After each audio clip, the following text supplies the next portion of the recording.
welcome back to my channel. I do hope you're doing well. Well, I am in a holiday robe. We have the pool outside, we have the birds chirping, and we have a Baileys to hand. So that means it is our confessions. Now, if you haven't been around long enough, you might think, what is this? But whenever we go away, whether that be to a log cabin or an abroad holiday, the only one we didn't do it on was Iceland, was because we was just flat out around doing stuff. We didn't actually have time to film in Iceland. But a 2-week holiday in log cabins, we have a little confessions video. So everything will stay anonymous, but this is where you can send in your little confessions through to your most scandalous, and there is no judgment here. We have Dan in the background. He is now a regular on these confessions videos. I'm sure he'll be putting his input in some of them. But yes, there is no judgment here. We like to just help you free that release, you know? We help you to just offload it to your own little agony aunt, a mini Mummy G. And a lot of people said, when are you going to do one with Mummy G?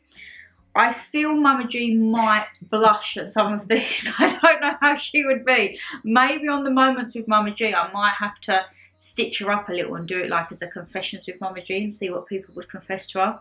Because she'd answer it back and be like, I don't know if I'd do that if I was you, darling. Like, she wouldn't get it, bless her. So we've just literally stuffed our face at the steakhouse, which was lovely. And yeah, let's get just the old iPad and start reading your confessions. Right, let's get this started. Oh, sorry if you hear a little bit of background noise. We have the aircon on, but we have turned the fan off, so it should be okay. I hate my dad. He told me a couple of years ago that the dog they gave away when I was a child was in reality shot by my uncle. I'm so sorry you had to go. This is why I wasn't allowed pets when I was younger. As you know, me and Mum, we had Elvis. Once Dada left, because he didn't like cats, we kind of took in the cat next door. He was coming to us anyway. They was going to put him in a shelter, and we was like, nope, we'll take him. But yeah, I wasn't allowed pets growing up, and I feel that could probably be why, because I feel like something would happen. What, your uncle's going to murder it? No, but I feel like if I had a fish, Dad would just have flushed it down the toilet. Or like if we'd have had a cat, I mean, we wouldn't have had a cat because he does not like cats at all. So that never would have even got in the house. But yeah, which pets would, and it's weird because Mum had a dog and Dada had a dog. I didn't. I had Blanky. Blanky was like my pet. Right, now this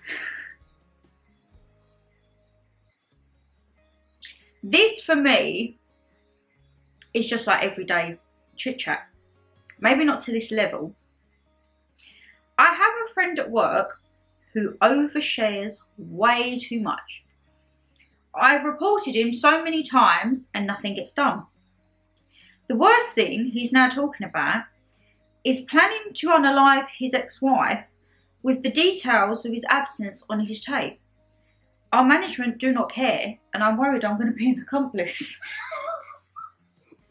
That's actually, like, all jokes aside, if you actually feel that this person could be a harm, if your management don't care, go to the authorities. Go to the police or something and get it locked, because heaven forbid if anything happens, you wouldn't be an accomplice. Like, there's nothing on your hands.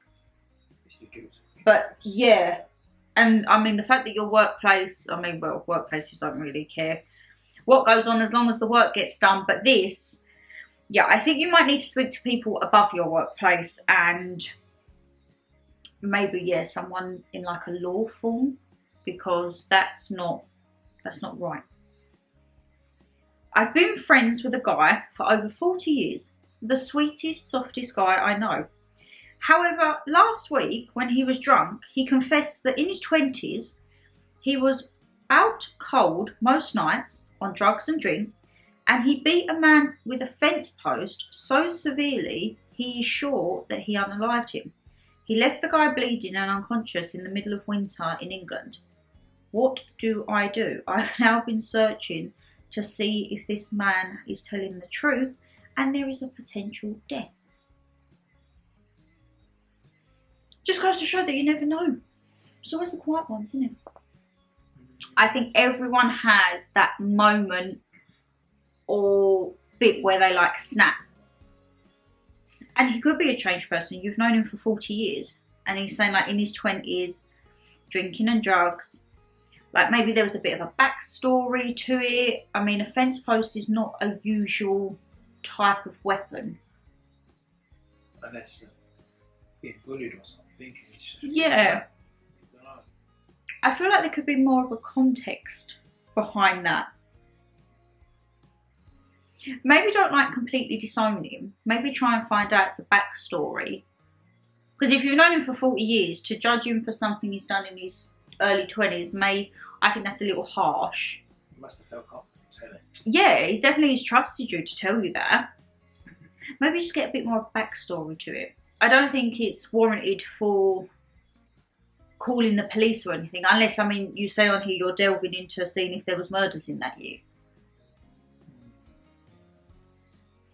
Well, that's a bit of a shenanigan. Right, so this one. My biological dad once confessed that he and my now stepdad had had threesomes with my mum when they were married and young. But my dad and stepdad were and still are friends to this point. Anytime I see them together, it creeps into my head at least once and I feel physically sick. Oh. So hold on a minute. So your mum was with your dad, your biological dad, but the guy who is now your stepdad is your dad's friend, and they both used to bonk with mum. Mum's got a lot to answer for. Do you not just think that's awkward? But I mean, how weird is that they've like stayed in, like they've stayed in that, like someone you used to mess around with is now actually you're outside and the new guy's in.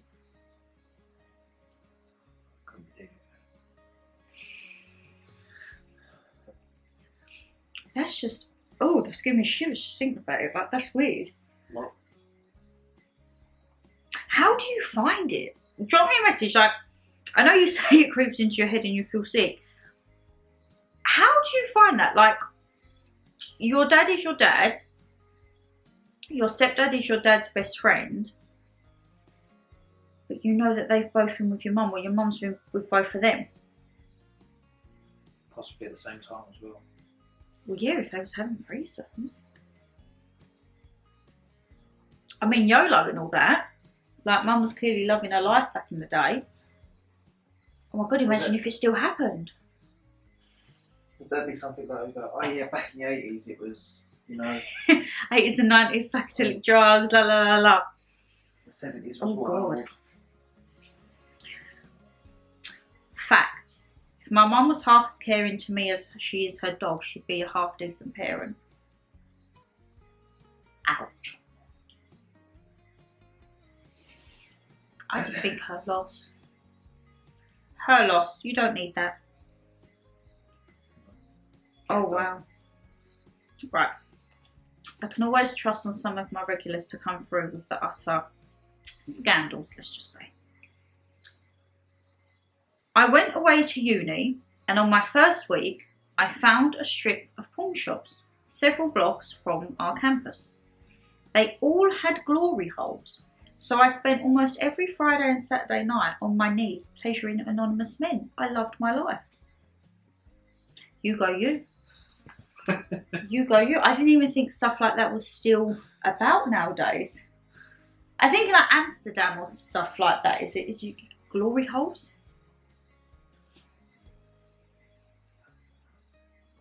Are you trying to recall? No. Because you think how old the person is. Yeah, if you're in uni. What is uni's like 2021? Well, I suppose. Because you have to go from school and you have to do like college or sixth form before uni. Yeah.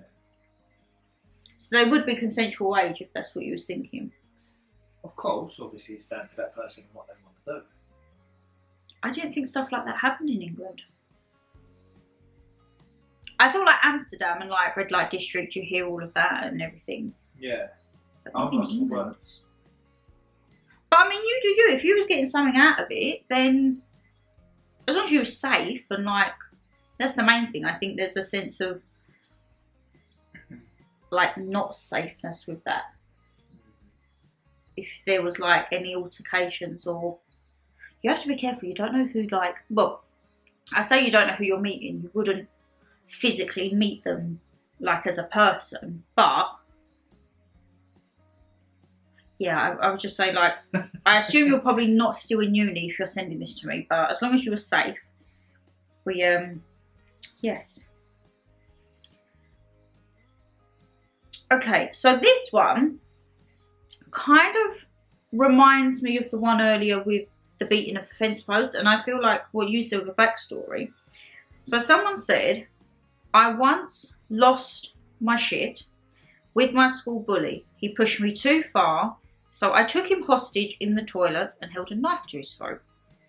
In years later, I actually came to respect the man, not because of what he did, but what he didn't do.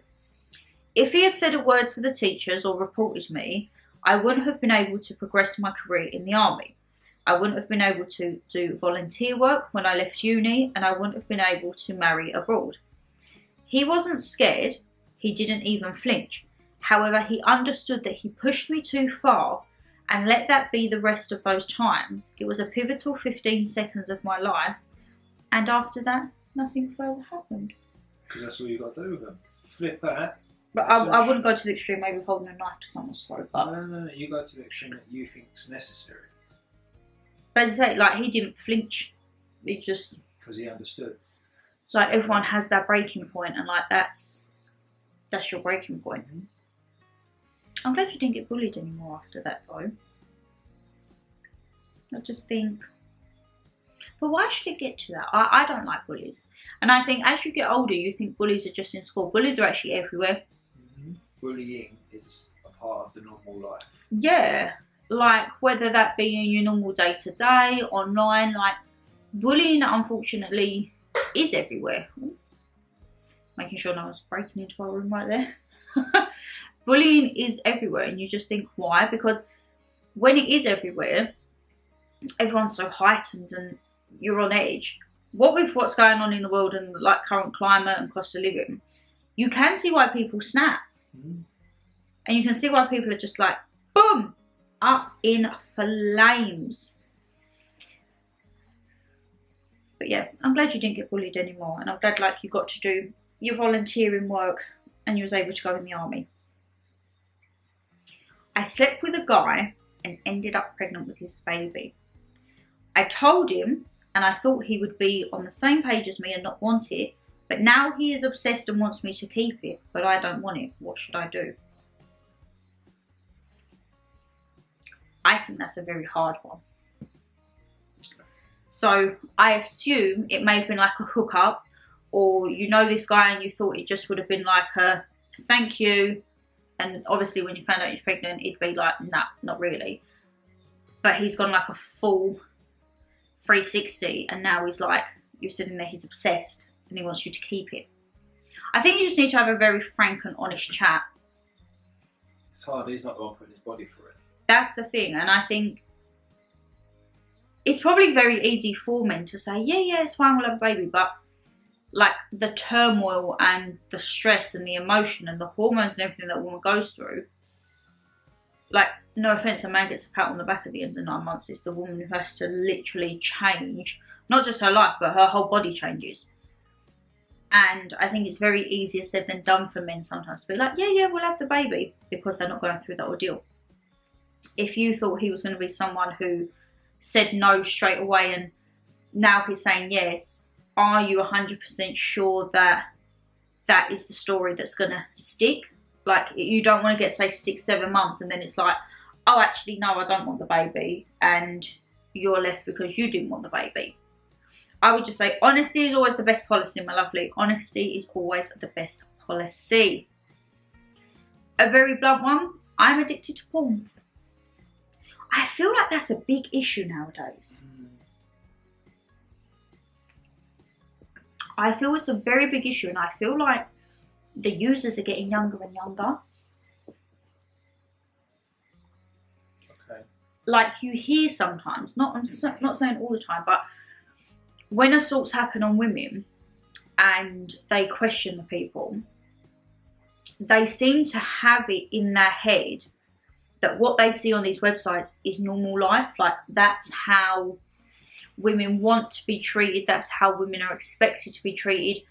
And I think it really distorts the perception of what like that side of a relationship should be like, or just that interaction with someone. Because I do feel that the world of porn can be very dark and probably sadistic, and it's maybe making youngsters think, oh, well, that's what I watch, like that's how it should be. But these people are actors. Like, they don't want you to chase them into the woods, or they don't want you to like, I know people say like rough, but like I think there's a borderline. Remember, they're paid to act like they enjoy it. Yeah, and I think that's maybe where it's not cut off the point as to what is accepted and wanted to what's paid for. And as I say, I think like you have to put an age in, but I'm not being funny. Kids at whatever age could just put whatever date of birth they wanted in. Nothing is there to stop them. And I do think it's something that probably should be looked into or like restricted, because the amount of assaults on women at the moment is like at an all record high, and they don't know why. But I think if things like that are being watched and instilled at a young age, you're fueling the problem. But that doesn't mean, you said you're addicted, you might not be going out and like hurting people or whatever. But if you feel that there is an addiction, I'm sure there's like helplines.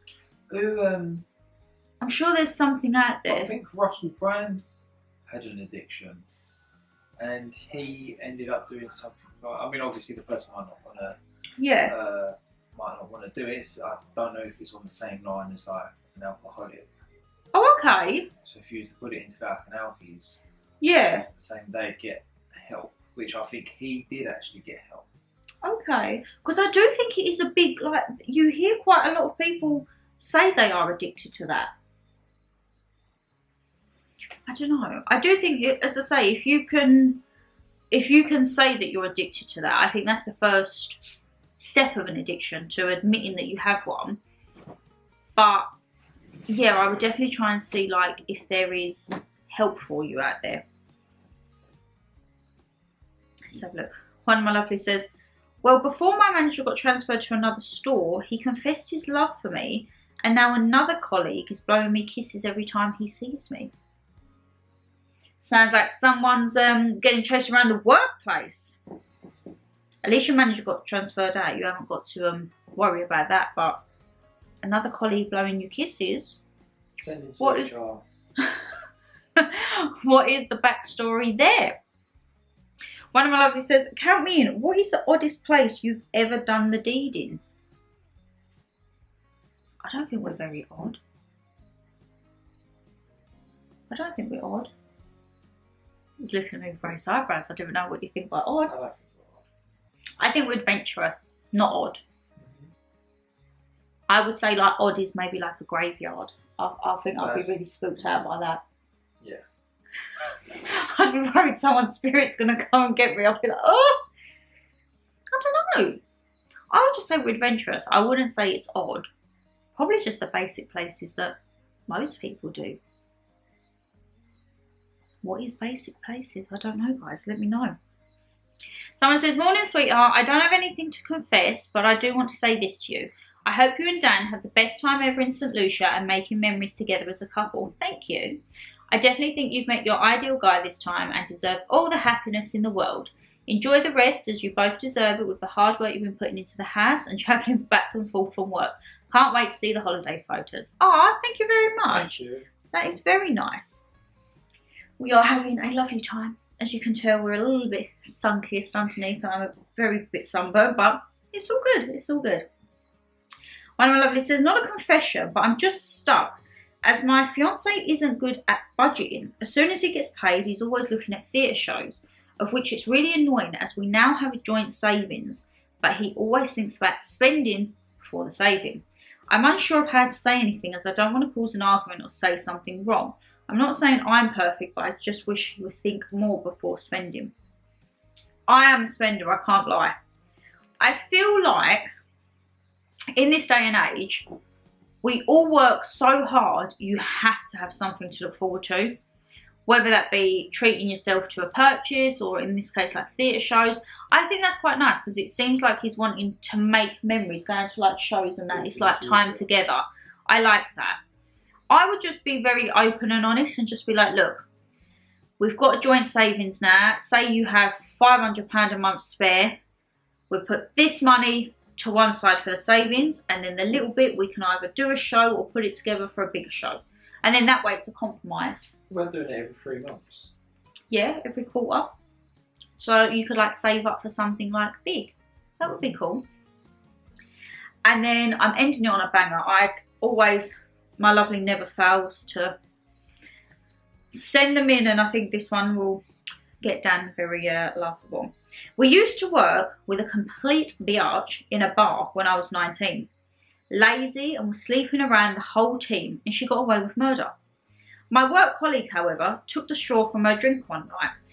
He was using and rubbed his genitalia fluids on it, let's just say, to which we both watched and laughed in delight as she drank it away with no issue. Might be OTT, but I love it. Have a fab holiday. Nothing's ever OTT on this channel. That's just good, isn't it? It's one of them things where you're sitting there watching someone like, ha! It's like silent sabotage. It's amazing. I love that. I absolutely love that. And my lovelies, I love all of the interaction that you've been sending over. Thank you very much, because otherwise we would just be sitting here chilling after our steakhouse stuff in our face. But I'm actually going to film the mukbang, which you would have seen before this. The mukbang will be up. We're going to be doing that also. So yes, if you did enjoy the video, guys, you know what to do. Hit that thumbs up and subscribe down below. And as I say, if you want to get involved in the confessions next time, check out the emails or my Instagram. Whenever I'm away, keep an eye. You will see them. Take care. Stay safe as always. And we'll see you in the next one. Bye.